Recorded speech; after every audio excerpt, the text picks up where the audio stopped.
6 o'clock, so I will declare the meeting open. This special council meeting will be video recorded and the recording published on the Shire of Dundas website. The Shire of Dundas recognises the Nudgee and Mirning as traditional custodians in the Shire of Dundas and pay our respects to their elders past and present. We have Councillor Fleming attending by electronic means. Item 2, any financial interests? No. No. Any proximity? No. No. Impartiality? No. No. And gifts? No. No. Okay.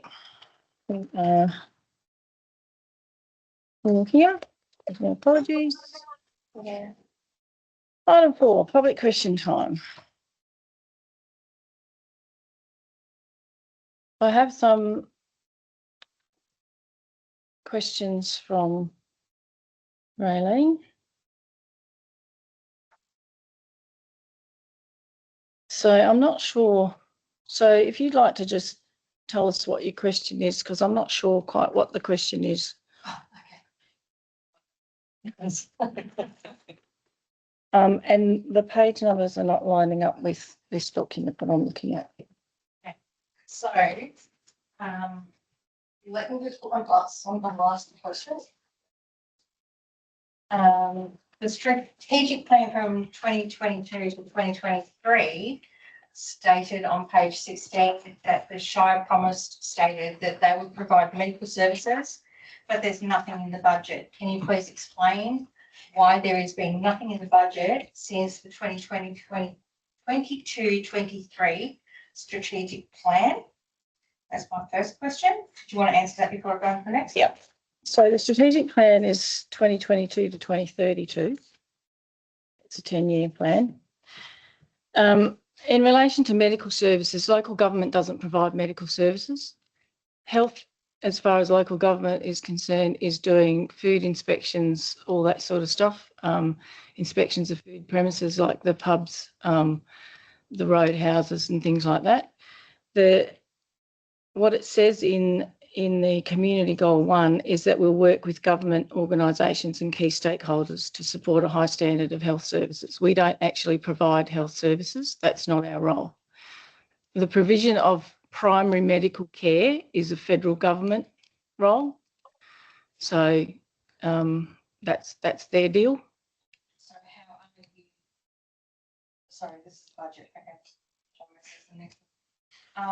And you also stated in that same thing on page 18 that you would provide a doctor, hospital, mental health and allied health.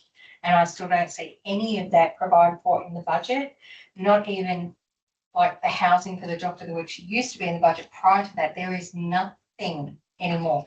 So can you please explain why there is nothing going forward in this budget for medical services now that we know that, we're going to be left with none soon? So we know that we're going to be left with none soon as of last week, as far as council goes. I don't know what has been said in the community, but as far as the actual council, we know as of last week. The budget doesn't get prepared in a week. Again, the same thing applies. We don't provide those healthcare services. What we do is provide support. We advocate to the government to provide those services, as do just about every other local government in the entire country. They're all struggling, particularly the regional local governments are all struggling with doctor issues. So we don't randomly make some budget allocation to something that there's no plan, there's no anything to budget for. What are we budgeting for? Yeah, but we don't have anything to budget for. There's no plan. There's been a proposal of sorts which was presented to us last week. As I say, we don't prepare a budget the week before we have the budget meeting.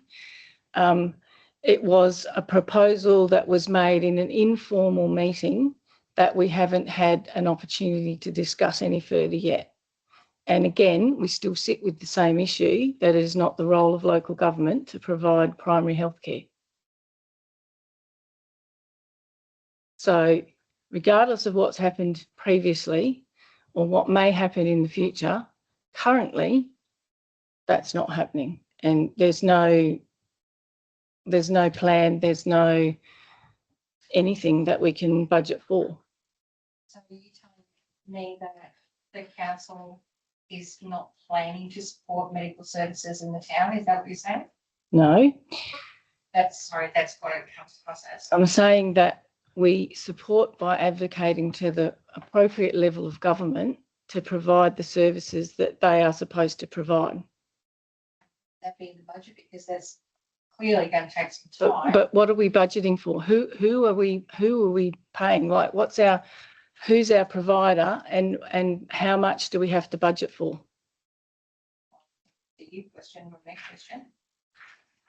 And my next question was about the community transport, also in the same strategic plan on page 18, was you said that you would provide community transport. It's been brought up many times in OCMs, and it doesn't appear to be in the budget for this year. And I know I personally have brought it up a few times in the last 12 months about the community bus.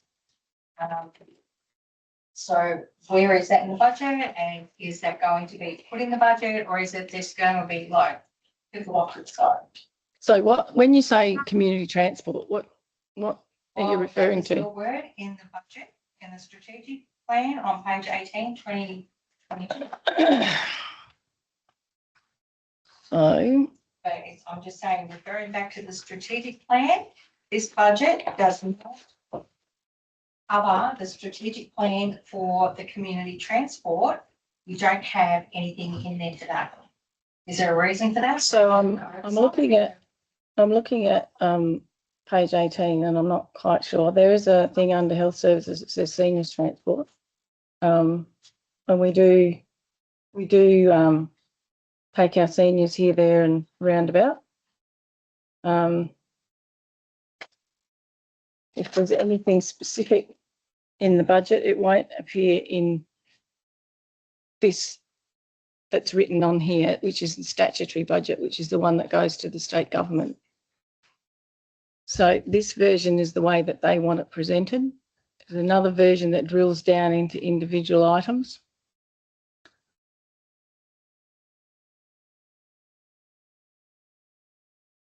That is a public document. So we can make it public? There's not an issue with that. So I'm just transport. Are you talking about we run around and pick up people for specific appointments, or? You were discussing about, the all-purpose bus for what people who are handicapped, Yeah.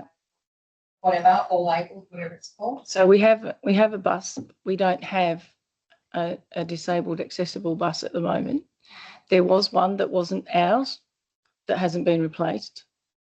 So Which has been brought up many times in ICN. yeah, And again, not necessarily a local government responsibility, but we do have a bus seniors to, around the place. no worries. Thank you. Does anybody else have any questions? No? Okay. We don't have any petitions. We don't have any announcements. Item 7. Would anybody like to move to suspend the standing orders? Do you want to discuss? Councillor McLeod. Councillor Warner. Those in favour?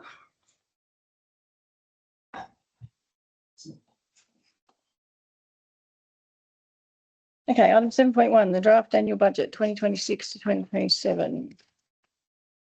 We have a number of recommendations. So recommendation 1 is on page 8.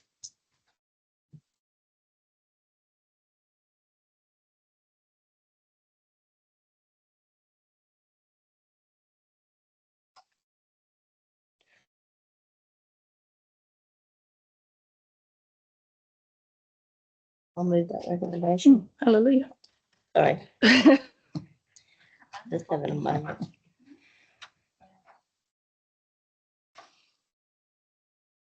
Okay. Any discussion around this one? Would you like to speak to it, Councillor Warner? Thank you. Councillor McLeod? Okay. So teams worked on the budget again, and we have produced a balanced budget. So that's what we're aiming at. Has anybody got any questions? No? So we have a recommendation 1, budget for 2026-27 pursuant to the provisions of section 6.2 of the Local Government Act 1995 and part 3 of the Local Government Financial Management Regulations 1996. Council adopt the budget as contained in papers relating for the Shire of Dundas for the 2026-27 financial year, which includes the following: a statement of comprehensive income, statement of cash flows, a statement of financial activity, notes to and forming part of the budget. Those in favour? Thank you. Recommendation 2, also on page 8. I'll move that recommendation. Councillor Warner, thank you. Councillor Holman. Councillor Warner, would you like to speak to that? No, thank you. Councillor Holman. Anybody got any questions on that one? Any discussion around that one? Right. Recommendation 2, general rates, minimum payments, instalment payment arrangements and interest. 1, for the purpose of yielding the deficiency disclosed by the municipal fund budget adopted at recommendation 1 above, Council pursuant to section 6.32, 6.33, 6.34 and 6.35 of the Local Government Act 1995 imposed the following differential general rates and minimum payments on gross rental and unimproved values. 1.1, the general rates GRV town sites rate in the $0.1309, GRV mining rate in the $0.2618, UV pastoral rate in the $0.1038, UV mining leases rate in the $0.2075, and UV telecommunications rate in the $0.1039. 1.2, the minimum rates, GRV town sites 420, GRV mining 420, UV rural 420, UV mining 840, and UV telecommunications 200. 2, pursuant to section 6.45 of the Local Government Act 1995 and regulation 64.2 of the Local Government Financial Management Regulations 1996, Council nominates the following due dates for the payment in full by instalments. Option 1, full payment, full amount of rates and charges, including arrears, to be paid on or before the 15th of September 2026 or 35 days after the date of issue appearing on the rate notice, whichever is the later. Option 2, 2 instalments, first instalment to be made on or before the 15th of September 2026 or 35 days after the date of issue appearing on the rate notice, whichever is later, including all arrears and half the current rates and service charges. And second instalment to be made on or before the 20th of November 2026 or 2 months after the date of the first instalment, whichever is later. Option 3, 4 instalments, first instalment to be made on or before the 15th of September 2026 or 35 days after the date of issue appearing on the rate notice, whichever is later, including all arrears and a quarter of the current rates and service charges. Second instalment to be made on or before the 20th of November 2026 or 2 months after the due date of the first instalment, whichever is later. Third instalment to be made on or before the 22nd of January 2027 or 2 months after the due date of the second instalment, whichever is later. And fourth instalment to be made on or before the 25th of March 2027 or 2 months after the due date of the third instalment, whichever is later. 3, pursuant to section 6.45 of the Local Government Act 95 and Regulation 67 of the Local Government Financial Management Regulations 1996, Council adopts an instalment administration charge where the owner has elected to pay rates and charges through an instalment option of $11.50 for each instalment after the initial instalment is paid. 4, pursuant to section 6.45 of the Local Government Act 1995 and Regulation 68 of the Local Government Financial Management Regulations 1996, Council adopts an interest rate of 5.5% where the owner has elected to pay rates and service charges through an instalment option. 5, pursuant to section 6.511 and subject to section 6.514 of the Local Government Act 1995 and Regulation 70 of the Local Government Financial Management Regulations 1996, Council adopts an interest rate of 11% for rates and service charges and costs of proceedings to recover such charges that remains unpaid after becoming due and payable. 6, pursuant to section 6.45 of the Local Government Act 1995 and Regulation 67 of the Local Government Financial Management Regulations 1996, impose a flat fee of $55.70 on any ratepayer who wishes to negotiate alternative payment arrangements to pay rates and charges. Right, those in favour. Thank you. Thank you. Recommendation 3, recommendation on page 10. Councillor McLeod, I'll second that. Councillor Warner.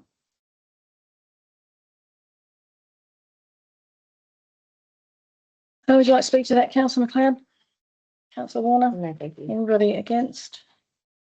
I would just like to point out that the Salaries and Allowances Tribunal has determined that we are eligible a 3.5% increase. The increase represented in this recommendation is a 2% increase. Anybody got any questions or any comments on that one? No? Okay, recommendation 3, council members' fees and allowances for 26-27 in accordance with section 5.981B of the Local Government Act 1995, Regulation 30, Local Government Financial Management Regulations 1996, Part 6.21 and Part 6.31A of the Determination for Local Government Elected Members pursuant to section 7B of the Salaries and Allowances Act 1975, council member meeting attendance fees be set at $2.53 per council meeting and $1.26 per committee meeting and prescribed meeting. In accordance with section 5.981B of the Local Government Act 1995, Regulation 30, Local Government Financial Management Regulations 1996, Part 6.21 and Part 6.31A of the Determination for Local Government Elected Members pursuant to section 7B of the Salaries and Allowances Act 1975, meeting attendance fees for the President be set at $4.47 per council meeting and $1.26 per committee and prescribed meeting. In accordance with section 5.985 of the Local Government Act 1995, Regulation 33, Local Government Financial Management Regulations 1996 and Part 7.21 of the Determination for Local Government Elected Members pursuant to section 7B of the Salaries and Allowances Act 1975, the annual allowance for the Shire President be set at $18,939. In accordance with section 5.98A1 of the Local Government Act 95, Regulation 33A, Local Government Financial Management Regulations 1996 and Part 7.31 of the Determination for Local Government Elected Members pursuant to Section 7B of the Salaries and Allowances Act 1975, the annual allowance for the Deputy Shire President be set at $4,735. Payments to council members into a nominated superannuation account of an amount equivalent to the current legislated superannuation guarantee rate for the 26-27 year determined with reference to fees and allowances paid to each council member up to the prescribed annual superannuation cap. Those in favour? Thank you. Recommendation 4 is on page 11. Yeah, Councillor McLeod. And second. Councillor Holman, thank you. Would you like to speak to that, Councillor McLeod? Councillor Holman? Anybody got any questions or comments on that one? Recommendation 4, the material variance reporting for 26-27 in accordance with Regulation 34.5 of the Local Government Financial Management Regulations 1996. The level to be used in statements of financial activity in 26-27 for reporting material variances shall be 10% or $5,000, whichever is the greater. Those in favour? Thank you. Carried. Recommendation 5, also on page 11. I'll move that. I'll put you down to the second of Councillor Fleming. Yep. Councillor Holman moved at the same time. Would you like to speak to that, Councillor Holman? Councillor Fleming? No, thanks. Anybody have any questions, comments on that one? So recommendation 5, the fees and charges for 26-27 pursuant to section 6.16 of the Local Government Act 1995 and other relevant legislation, Council adopts the fees and charges included at the end of the 26-27 draft budget, which is presented as contained in papers relating. Those in favour? Thank you. Thank you. It's carried. Recommendation 6. Cloud, thank you. And second, I'll second that. Councillor Warner, thank you. Would you like to speak to that, Councillor McLean? think it's a great listen. Thank you, Councillor Warner. I'm going to try anything that the rates up. Anybody have any questions or comments on that one?